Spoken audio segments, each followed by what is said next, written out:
Hello to everyone. I'm your host, Bobby Jones, and I wanted to let you know that this is the second in a two-part discussion. Today, we're focusing on investments, diversification, and multiple income streams. So enjoy. Welcome to the Plan B CRNA podcast. I'm your host, Bobby Jones, and I'm so excited that you're here. The Plan B CRNA podcast is the only show made specifically for nurse anesthetists who are exploring options outside of their traditional career paths. This is the place to expand your mind and your goals as we uncover new ways to produce side income together. Join me for some honest, unscripted discussions with other CRNAs who are transforming their financial lives. This episode is brought to you by On-Call Capital. On-Call Capital is dedicated to educating CRNAs and other healthcare providers about investing outside of the traditional stock market. On-Call Capital also provides opportunities for you, yes, you, to create passive income and generational wealth while also lowering your taxable income through investments in the apartment and alternative investment spaces. If you haven't hit subscribe yet, make sure you do that right now so that you don't miss an episode. Thanks so much for joining me today. And now, on with the show.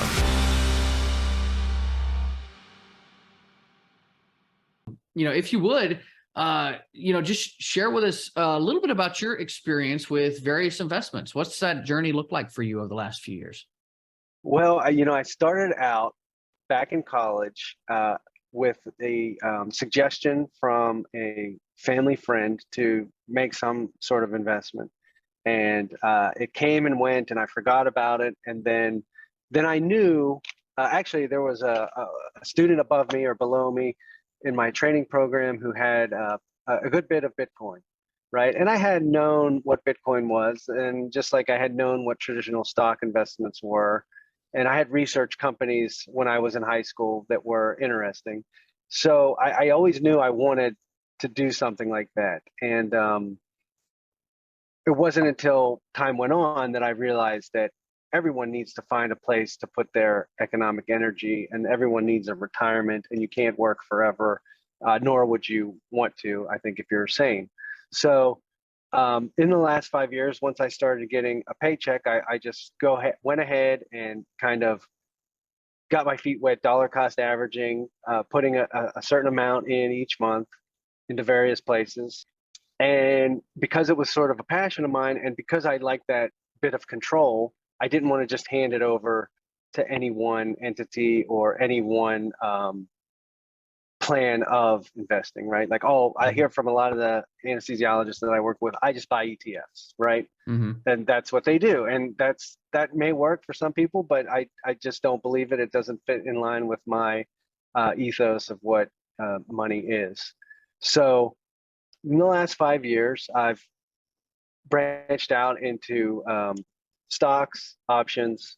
I haven't gotten into futures yet. A lot of cryptocurrency trading, which is nice because it's 24/7, and then just following the markets. And it's like anything else, right? If you want to know how your patient's doing, you need to look at the patient. You need to maybe touch the patient and feel for a pulse. Ask how many CRNAs who are in practice have done that recently. And then, look at the patient, not the monitor, right? And keep your finger on the pulse. So I do that with my investments. And because the time that I spend working and earning the financial energy that I have to do the things that I need and want to do, I need to give it that much care when it's out of my hands. So whether or not it's sitting in my checking account, it's sitting in my brokerage account, or it's on the, in the ethos of the World Wide Web somewhere, dollars and zeros, I need to know what forces are acting on it to swing it in to make it more valuable or less valuable.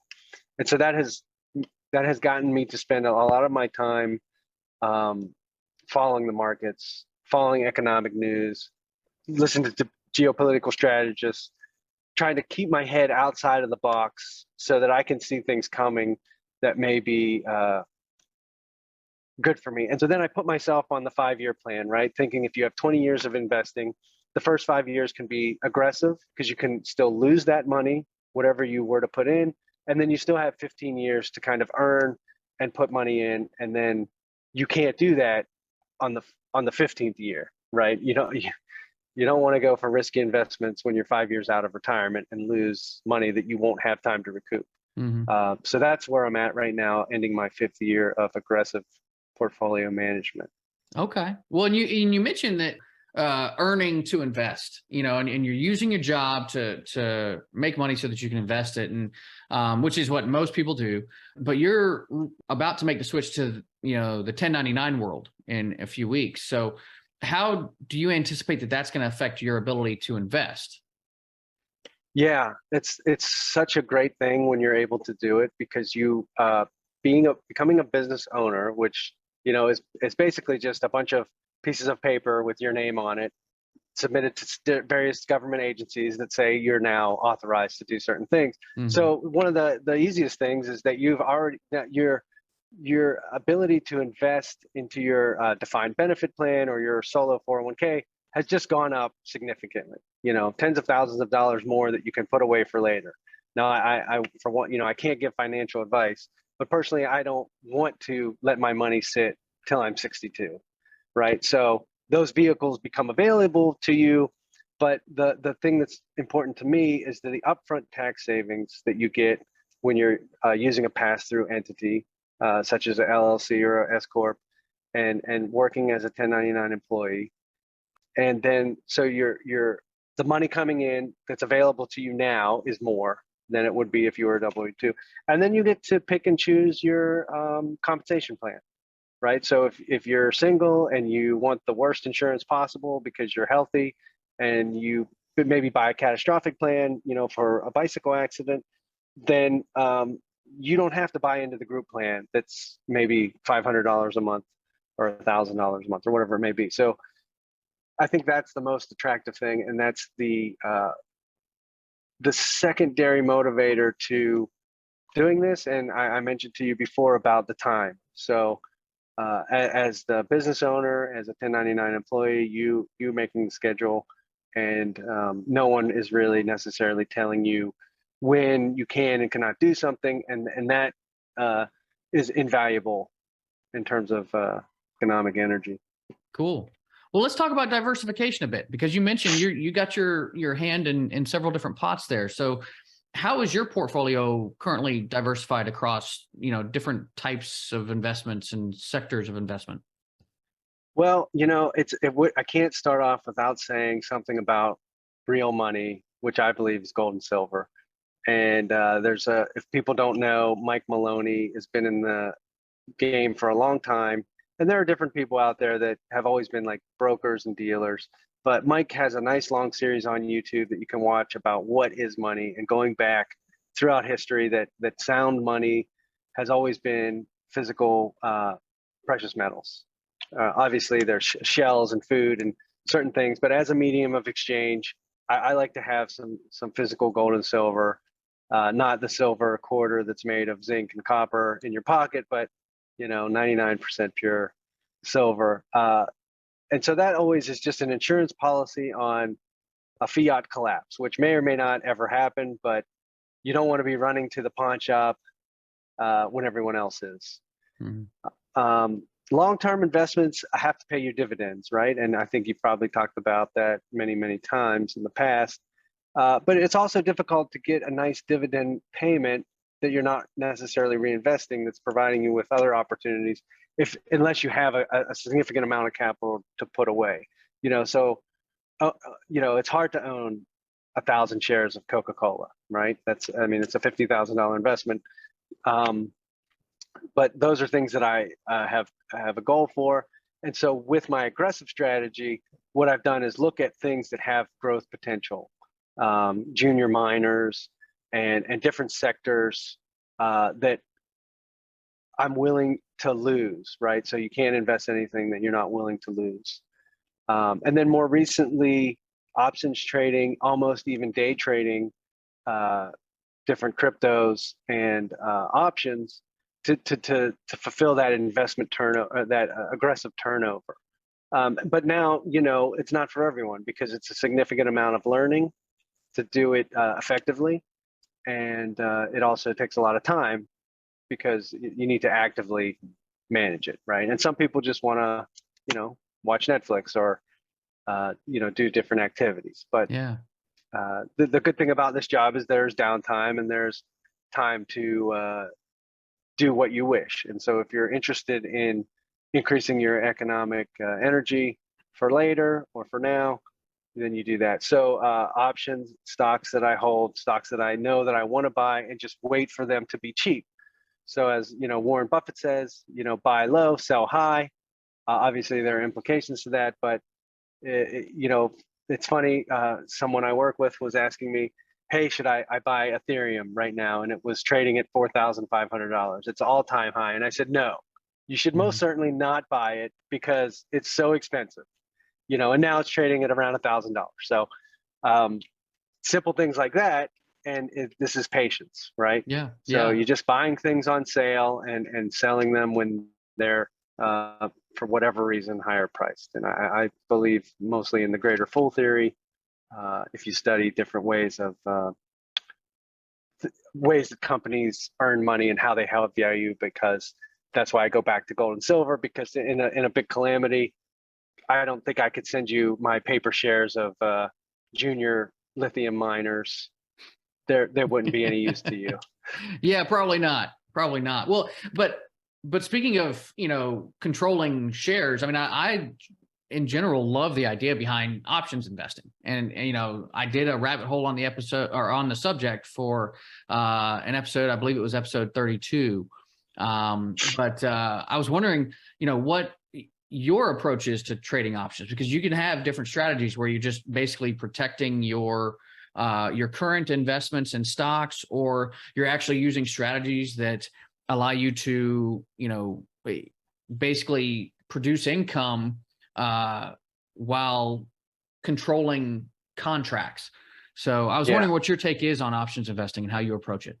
So I'm still, like you said, going down that rabbit hole, and there are a lot of complex things that I haven't mastered yet of protecting yourself and kind of becoming net even and never having a loss and having a lot of upside potential. I think the easiest thing to do, from what I've read, and which I haven't done yet because I don't necessarily like to hold a high number of shares, but writing calls. So if you've gotten a stock at a good price and it's trading higher, then you can go ahead and it sounds complicated, but it's not. Anyone can do it. Is sell the call, right? So if you have 100 shares, you sell a one call option for a specific price, and someone takes that other side of that trade and gives you the premium right away. So you right there, you earn the money. And the only loss to you is that you sell the shares for that price. And that may be a price that you're still in the profit, and you're willing to part with either all or a portion of your shares. So those are covered calls, right? And then you can get into, you could sell calls before you own the shares, and that's a little bit more risky, and you need a margin account, and you probably want to have read some books or spent a lot of time just trading options back and forth. But really, options is just leverage, as you know, and controlling 100 shares on a 1 to 10 basis, right? So, I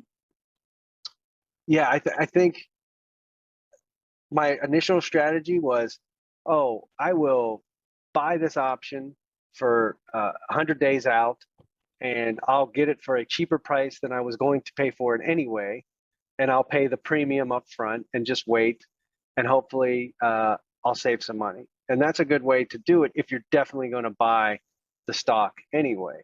But what happened is, a lot of the time I thought the price was going to swing up. It never did. The options expired worthless, and I just had a nice write-off. Yep.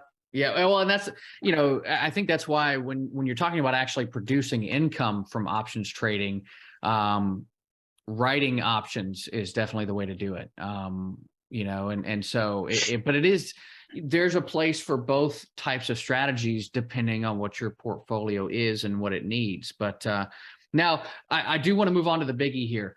You talked about crypto. And I did a 4-part series over the summer on this subject, and, but like you said, crypto markets have kind of taken a beating in the last 9 months. So what do you see for the future of crypto? We're in such a crazy place right now. The Japanese yen just broke 150 today.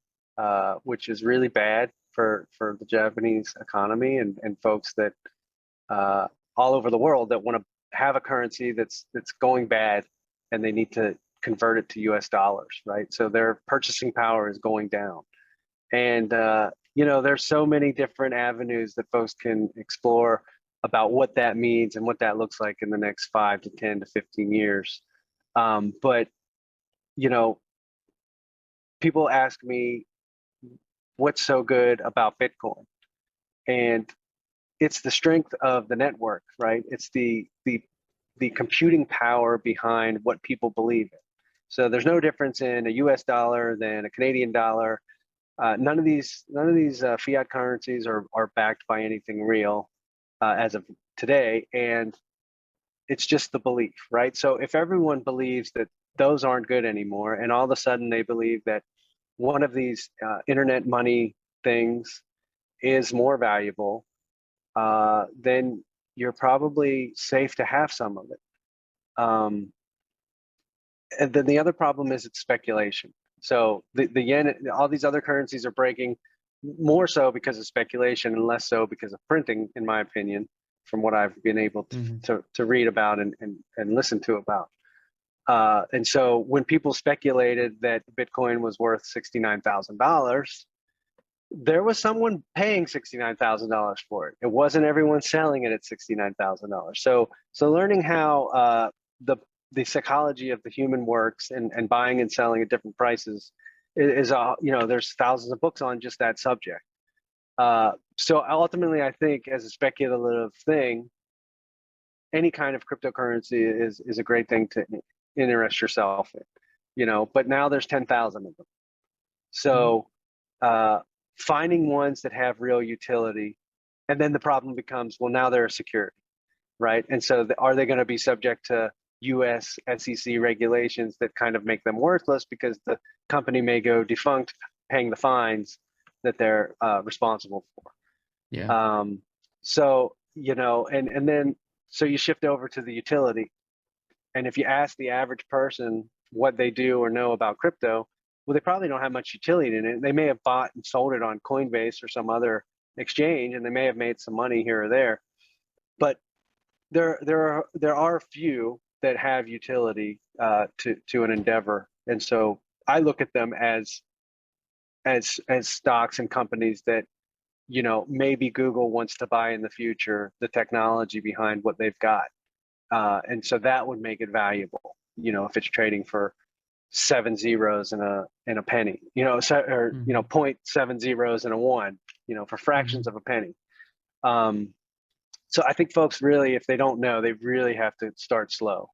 And just like trading stocks and options, you really have to educate yourself if you're going to do it on your own, before you jump in, unless and you're willing to lose any of the money that you put in. Yeah, I think, it's kind of like buying blue chip stocks versus penny stocks, and so you may have a lot more upside in those penny stocks, potentially, but you could just as well lose everything if there's not a real use case for that company. And so, obviously if you're looking at the top 20 cryptocurrencies out there, well, those are a bit more established and they have more of an established use case.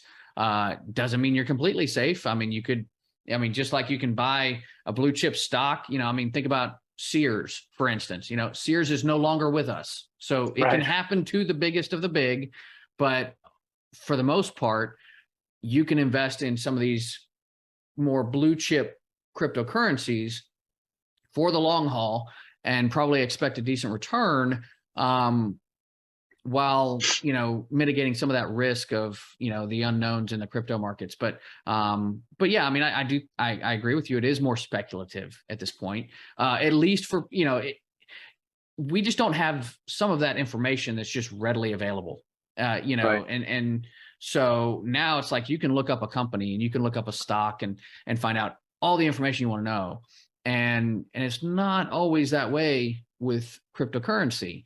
And so, making sure that you're educating yourself about, what they're being used for, and who's really behind the creation of these things and the evolution of them.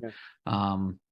It can be hard to find that information, but I always recommend, like, don't just invest in something that you don't know anything about. You got to learn and educate yourself first. But yeah, that was one of the best things, and I'll say it's been my best education was using cryptocurrency. One, because I felt like it was a little less at the manipulation of market forces that have been long established, because it is so new. But at the same time, you learn that it's still manipulated. Now, I can't explain to you why I bought something for 45 cents and in a week or two it was $16, but what that had offered me the ability to do was to take some of those capital gains and reinvest them in different things and see how the market works, and see what things are correlated together, and see where I made my mistakes, and where I was successful. Mm-hmm. And so, it's like going to play blackjack or craps. It just sounds a little bit more sophisticated, that you need to put some kind of risk on to learn what's going to work for you, right? Yeah. And then learning that strategy. Yeah, definitely. There's a learning curve with all of these investment vehicles, for sure. So, we've talked a bit about multiple income streams, being a necessity, but I was wondering if you could elaborate on some of the different ways that you're actually, trying to accomplish diversified income streams. Where are you getting your side income from right now? Yeah, it's I think anyone that tells you that this is easy is lying, because setting up any kind of income stream is a huge endeavor. So for now, I've been focused on trading and investing as my secondary income. And over the last 2 years, I've been quite successful, but it's been actively managed, right? It's not a super passive endeavor. Mm-hmm. And so now I'm definitely looking at different things that are less hands-on and not as maybe capital risky. So at the current moment, I'm looking at, as a 1099, what can I do as a CRNA that I may have more control over, that may eventually pay dividends or passive income to me. So ketamine clinic is one thing that comes to mind, and that I've been researching as a potential business adventure. Now, there's a ton of things involved with running your own business, whatever it may be. Yeah, that's not passive. Yeah. Well, the way I see it is that if you establish anything, and if it's a good idea and it makes money, then it's ultimately either scalable mm-hmm. or saleable. And for me, it's saleable. And so the other thing that I look at is, okay, I can spend X amount of dollars on a stock or an option, or can I find a business that's already established that turns a profit, and then I own it.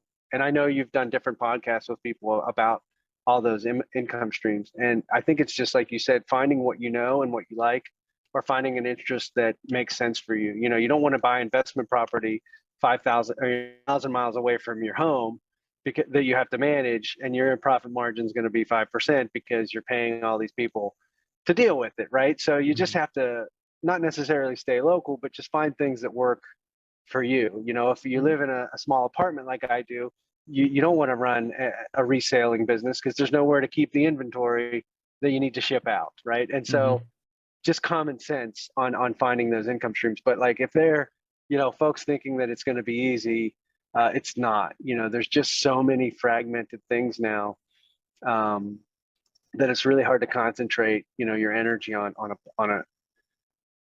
And I've done this a lot, spend time and money on something that isn't going to yield me much in the end. But it was all a great learning experience, and now I'm kind of just coiling up my resources for that one next thing when it comes to me.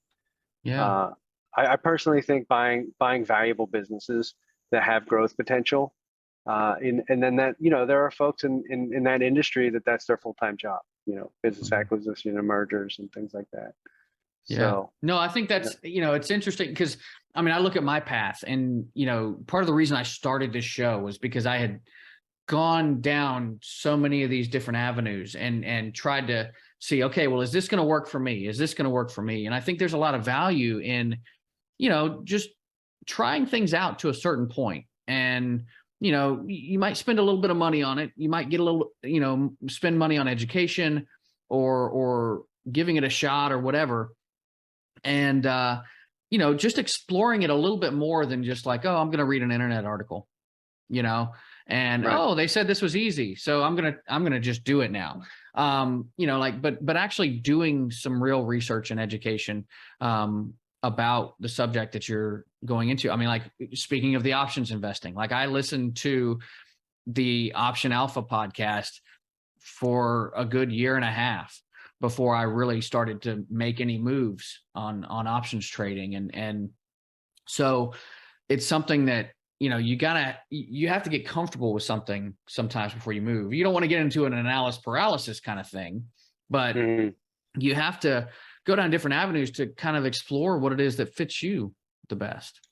Well, that's interesting you say that last part, because I was thought long and hard about refinancing some properties and that were paid off. And I thought, this seems kind of risky. And, it's a fixed rate mortgage, but, at the time I looked at my age and my options. And I said, well, if I don't do it now, this 5 years go by, and then my life is over. Right. So you also have to be willing to take those risks and willing to move and make decisions. And I think that's a big part of, being successful in anything. And if you just talk about anesthesia or being a pilot or your day-to-day life, people need people to make decisions and be able to be confident in making those decisions. So I think that's definitely important. And I imagine that most people that actually tune into your podcast or have like minds are already there. Yeah, definitely. Well, Eric, before we close out today, I want to give people a chance to reach out to you for more information about your journey and whatever they may have for questions. So how can they do that? Yeah, sure. I mean, I'm not selling anything, but I'm always happy to make connections with people who may help me out, or I can help them out beneficially, or just, let me, hey, I know this person or whatever. Anyway, it's help at citycrna.com. That's the email and the website, help at citycrna.com. And, you can get in contact with me there and we can take it from there. But I don't, at the current, participate in any other social medias or outreaches right now. Cool. Sounds good, man. Well, I mean, this has been a really fantastic conversation. I hope the audience has gotten as much out of it as I have. This was a lot of fun. So, Sure. Just Eric, thank you so much for joining me today. Bobby, thanks for your time. I appreciate being here, and thanks for what you do. I enjoyed talking with Eric about his adventures in investing because it reminds me that we all have very different paths that we can take. It's not always easy to sift through all of the options that are out there, but I think educating yourself on true diversification strategies and creating different income streams is more important now than ever. Eric realizes this, and he's educating himself and taking risks that he's comfortable with. We all have varying risk tolerance, but education can help you become more comfortable and confident with the investment decisions that you make. That's going to do it for today's show. If you'd like to reach out to Eric for more information on his journey, make sure you check out the show notes. This is Bobby Jones signing off. Be safe and take care of each other out there.